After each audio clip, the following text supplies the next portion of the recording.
Welcome to Sweet Life Beat Life. We hope this video helps. You begin with the essentials. Update the phone and confirm camera and Google permissions so nothing blocks scanning. Once done, unlock your Pixel 8 and open the camera app or use the quick power button shortcut. Make sure QR scanning is enabled in camera settings. If it isn't, tap the Google Lens icon in the camera toolbar. You're starting the scan now, so keep the phone steady, hold the lens parallel to the QR code, and move closer until detection begins. You should see a banner or lens suggestion once the camera recognizes the pattern. This indicates a detected QR code. Once detected, tap the banner to preview the URL or action.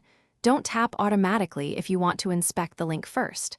Make sure to use the flashlight in low light and tap the screen to focus if details blur. If the camera app misses it, open the Google Lens app directly and scan there for more reliable detection. Once you tap the preview, decide.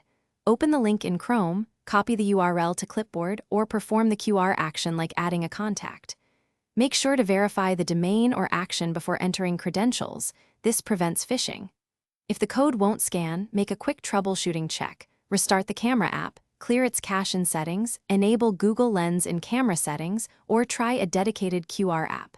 If all else fails, reboot the phone and retry with better lighting. Thanks for watching. Consider subscribing if we helped you.